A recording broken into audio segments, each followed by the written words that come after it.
1장부터 7장까지 다섯 제사에 대해서 이제 이야기를 하고 있습니다. 먼저 다섯 제사가 무엇인지 좀 생각을 해봐야 되겠죠. 한번 같이 해볼까요? 첫 번째는 뭐예요? 번제. 두 번째는요, 소제. 세 번째는 화목제. 네 번째는 속죄제. 다섯 번째는 속건제. 이게 다섯 제사입니다. 그래서 1장부터 먼저 이제 구분을 해보면 6장 7절까지 1장부터 6장 7절까지 다섯 제사를 이야기하면서 다섯 제사의 목적과 제물이 무엇인지를 이제 말을 하고 있습니다. 그래서 1장은 번제, 2장은 소제, 그리고 3장은 화목제, 그리고 4장은 속죄제입니다. 4장부터 5장 13절까지 4장 1절부터 5장 13절까지는 속죄제를 말하는 겁니다. 그리고 5장 14절부터 6장 7절까지는 속건제를 말하는 겁니다. 그래서 다섯 제사의 목적, 그리고 그 제사에 무슨 제물이 드려지는지 목적과 제물에 대한 얘기를 6장 7절까지 해놓고요. 그 다음에 6장 8절부터 7장 끝절까지는 다섯 제사를 또 한 번 언급하거든요. 이번에 언급하는 목적은 제사의 방법과 절차를 말하기 위함입니다. 그래서 앞에서는 제사의 목적과 제물이 무엇이 드려지냐 제사마다 그걸 말하는 것이라면 이번에 다시 재론하는 것은 제사의 방법과 절차를 어떻게 할 거냐. 그걸 6장 8절부터 말해놨는데 6장 8절부터 12절까지는 번제입니다. 8절에 이렇게 말씀했죠. 여호와께서 모세에게 일러 가라사대 아론과 그 자손에게 명하여 이르라. 번제 규례는 이러하니라. 번제입니다. 그 다음에 14절부터 23절까지는 소제에 대한 말씀입니다. 14절에 소제 규례는 이러하니라 말씀되어 있고, 그 다음에 24절부터 끝절 30절까지는 속죄제입니다. 그래서 25절에 보시면 아론과 그 아들들에게 명하여 이르라. 속죄제 규례는 이러하니라. 그 다음에 7장 1절부터 7장 10절까지는 속건제입니다. 속건제 규례는 이러하니라. 7장 1절에. 그리고 7장 11절부터 36절까지는 화목제에 대한 규례입니다. 그래서 앞에 얘기하고 뒤에 또 한 번 얘기하는 것은 어쨌든 앞에는 제사의 목적과 제물을 말하는 거고 또 한 번 재론하는 것은 제사의 방법과 절차를 말하는 것이다. 이렇게 구분을 좀 이해하시면 되겠습니다. 그리고 이제 이 제사의 종류가 5가지인데 그 제사의 방법은 몇 가지인지 아세요? 제사의 종류가 이제 번제, 소제, 화목제, 속죄제, 속건제 이렇게 5가지라면 제사의 방법이 있잖아요. 제사의 방법은 4가지입니다. 화제는 완전히 태워드리는 거죠. 그리고 그 요제는 하나님께 제사 드릴 때 이제 제물을 흔들어서 하나님께 드리는 것을 요제라고 합니다. 그리고 세 번째는 거제입니다. 거제는 제물을 번쩍 들어서 하나님께 드리는 겁니다. 그리고 또 한 가지는 전제라는 것이 있습니다. 전제는 독주나 포도주와 같이 완전히 쏟아붓는, 그래서 부어드리는 그 방법이 있습니다. 그래서 제사의 종류가 5가지고 제사의 방법이 4가지라는 걸 좀 이해하시고 보시면 되겠습니다. 그리고 그 레위기의 5제사, 그래서 로마자 4번에 보시면 이 번제, 소제, 화목제 이것은 향기 나는 제물이다 이렇게 적어놨는데, 번제를 전소의 곡물이라고 한 것은 이 번제는 완전히 태워서 하나님께 드리거든요. 전체를. 그래서 그걸 전소라고 한 겁니다. 전소의 예물이다. 그렇게 표현하면 되겠고요. 두 번째 소제는 짐승 잡는 것이 아니라 곡물을 드리는 거죠. 그래서 곡물의 예물입니다. 그 다음에 하목제는 하나님과 사람이 화해하기 위한 곡물이죠. 그래서 화해의 곡물이다 그랬는데 이 세 가지는 다 향기 나는 예물이라고 되어 있어요. 레위기 1장을 보겠습니다. 레위기 1장에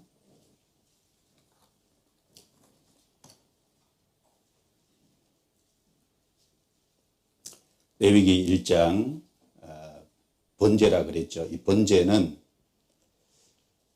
9절에 보시면은 그 내장과 정갱이를 물로 씻을 것이요 제사장은 그 전부를 단 위에 불살라 번제를 삼을지니 이는 화제라 여호와께 향기로운 냄새니라. 13절 끝에도 여호와께 향기로운 냄새니라. 17절 끝에도 이는 화제라 여호와께 향기로운 냄새니라. 번제는 향기로운 향기가 있는 제물인 겁니다. 그리고 2장은 소제인데 소제도 향기가 있는 제물이죠. 2절 끝입니다. 불사를 지니 이는 화제라 여호와께 향기로운 냄새니라. 9절 끝에도 여호와께 향기로운 냄새니라. 이 12절에도 보면 향기로운 냄새를 위하여는 단에 올리지 말지만 이 소제도 향기로운 냄새니라. 그래서 향기가 있는 제물입니다. 그 다음에 3장의 하목제인데 하목제도 향기가 있는 그 제물이죠. 5절에 보시면 그 부분에 여호와께 향기로운 냄새니라. 16절에도 이는 화제로 드리는 식물이요 향기로운 냄새라. 그래서 이 번제, 소제, 하목제까지는 향기가 있는 냄새, 이제 제물이고 향기가 있다는 건 이제 자발적으로 드렸을 때 자발적인 예물이 됐을 때 이것이 향기 나는 제물인 겁니다. 그리고 이게 이제 속죄제와 속건제는 향기가 없는 제물인 거예요. 그래서 4장을 읽고 또 5장, 6장, 7절까지 읽으면 속죄제, 속건제는 향기로운 냄새니라 이 구절이 없어요. 그래서 속죄제는 죄를 위한 곡물이고 속건제는 죄가를 위한 곡물입니다. 그래서 이 속죄제라는 건 죄 자체, 죄 자체를 위해서 드리는 예물이고 그래서 이 고린도후서 5장 21절에 보면 하나님이 죄를 알지도 못하신 자로 우리를 대신하여 죄를 삼으신 것은 예수님을 우리를 대신해서 죄를 삼으셨거든요. 예수님은 죄 자체를 짊어지고 가신 분입니다. 그걸 강조해 놓은 것이 속죄제입니다. 그럼 속건제는 뭐냐? 우리는 이제 죄성을 받았잖아요. 죄성이 우리 속에 있으니까 죄성이 있기 때문에 그게 올라오는 죄 있잖아요. 그 죄성이 우리 속에 기질 속에 있으니까 마음과 생각과 말과 행동으로 나오는 그 열매를 맺히는 그 죄가를 사했다는 것이 속건제입니다. 그것을 이해를 하시면 되겠습니다. 그래서 속죄제, 속건제는 향기가 없는 제물이다. 이렇게 이해하시면 됩니다. 그리고 이제 이들 제사는 다 예수님의 그림자입니다. 그래서 이 5가지 제사는 다 예수님을 설명하는 거라는 겁니다. 특별히 이 향내 나는 곡물은요, 예수님의 완전하심, 예수님의 온전하심의 어떤 그것을 예형으로 보여주고 있다면은 향기 없는 곡물은 우리의 죄와 죄가를 담당하신 예수님을 예형, 모형적으로 보여주고 있습니다. 그리고 향기로운 곡물은 그리스도라는 희생제물이 하나님께 어떤 의미를 갖느냐 그것을 강조한 거예요. 그러니까 이 향기로운 제물에 올라갈 때 그걸 하나님 받으시잖아요. 그래서 하나님께 어떤 의미가 있느냐 예수 그리스도라는 희생제물이 하나님 편에서 어떤 의미가 있느냐 그것을 말하는 거고 속죄제, 속건제, 향기가 없는 제물은 예수 그리스도라는 희생제물이 우리한테 어떤 의미가 있느냐 인간에게 어떤 의미가 있느냐 그 측면을 이제 강조한 겁니다. 그래서 이제 이 번제, 소제, 하목제는 하나님을 만족시킨 거고 그 다음에 속죄제, 속건제는 우리를 만족시킨 거잖아요. 우리의 죄와 우리의 허물을 담당하신 거니까 이제 우리에게 죄를 처리해 주심으로 우리를 만족해 하는 우리의 필요를 채워주신 그래서 향기 나는 제물은 하나님께 갖는 의미고 향기가 없는 제물은 인생에게 필요를 채워주는 우리에게 어떤 의미냐 그걸 이제 강조한 것이라고 할 수 있습니다. 그리고 이 5가지를 조금 정리해 보면은 번제는 흠없는 자기를 하나님께 드린 그리스도의 모습이죠. 이 번제는 십자가에서 예수 그리스도께서 흠없는 자기를 드리셨는데 향기 나는 제물이죠. 자발적으로 드리셨다는 겁니다. 내 뜻대로 마옵시고 아버지의 뜻대로 하옵소서. 예수님이 십자가에 죽으신 것도 자발적으로 드렸잖아요. 요한복음 10장에 보면 누가 내게서 목숨을 빼앗는 것이 아니라 나는 스스로 버리노라. 나는 버릴 권세도 있고 다시 얻을 권세도 있으니 내가 이걸 아버지께로 받았노라. 그 말씀도 하셨고 또 베드로전서 2장 24절에 보면은 친히 나무에 달려 그 몸으로 우리 죄를 담당하셨으니 그러니까 이제 친히 자발적이잖아요.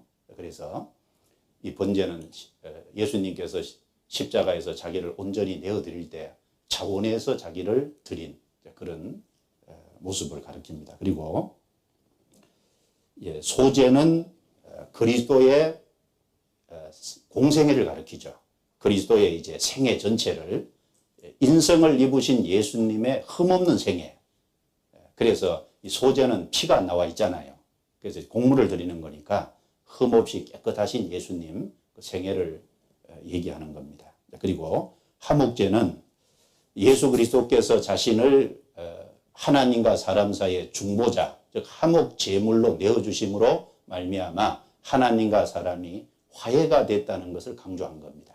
그리고 화해가 됐을 뿐 아니라 계속해서 화해 가운데 걸어갈 수 있게끔 화목 가운데 걸어갈 수 있게끔 하시는 분이 그쪽을 이제 강조한 겁니다. 그리고 속죄제, 속건제는 좀 전에 말씀드린 것처럼 속죄제는 죄 자체, 속건제는 그 죄성을 가지고 있는 우리 인생이 마음과 생각과 말과 행동으로 올라오는 실제적인 그 죄의 허물을 죄가를 예수님이 담당해 주셨다는 그래서 죄와 죄가를 담당해 주신 속죄제, 속건제 거기에 나와 있습니다. 그리고 이 곡물들이 말하는 순서를 조금 생각해 보면 이것도 교훈이 되는데요.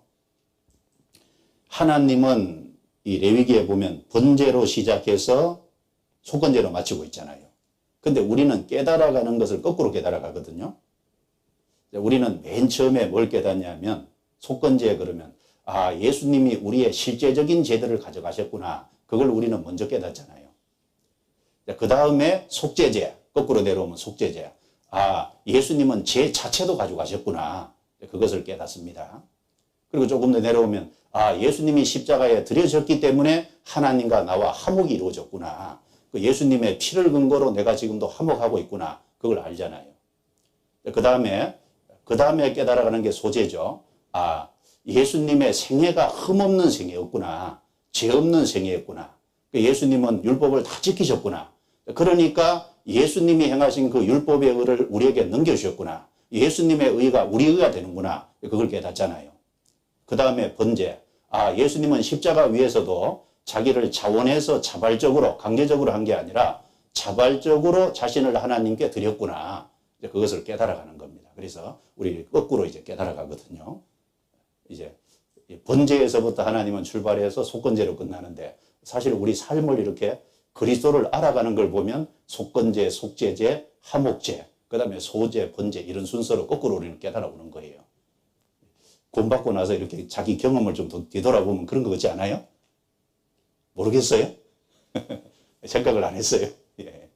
가만히 보면 이제 알아가는 것이요. 실제적인 우리 죄가 허물을 가지고 간 거, 그 다음에 죄 자체를 짊어지고 간 거, 그 다음에 이제 화목한 거, 그 다음에 예수님 우리의 의가 되셨다는 거. 그래서 주님이 차원하셔서 그걸 이제 십자가를 지셨구나. 그런 거 이제 시간 지나가면서 깨달아가잖아요. 그래서 이것도 우리가 좀 이렇게 묵상을 하면 참 은혜가 될 겁니다. 5 제사는 예수 그리스도의 사역의 여러 부분을 예표한다. 그 부분에 방가로 이번에 향기가 없는 제물, 그게 3번입니다. 예수님의 생애는 소제, 화목제의 생애를 통해서 속건제, 속죄제를 드리신 거고 우리는 속건제, 속죄제를 통해서 죄를 해결하고 소제와 화목제의 삶을 산다. 거꾸로죠. 그러니까 예수님은 흠없는 생애를 통해서 그리고 예수님은 이 땅에서 하나님과 항상 화목하셨잖아요.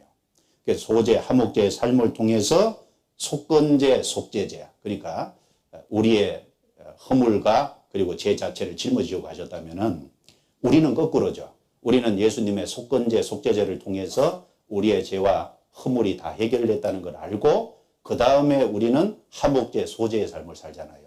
하나님과 화목하고 소제는 그리스도인의 봉사생활이죠. 그래서 우리는 예수님과 우리는 거꾸로라는 것을 좀 이해할 수 있겠습니다.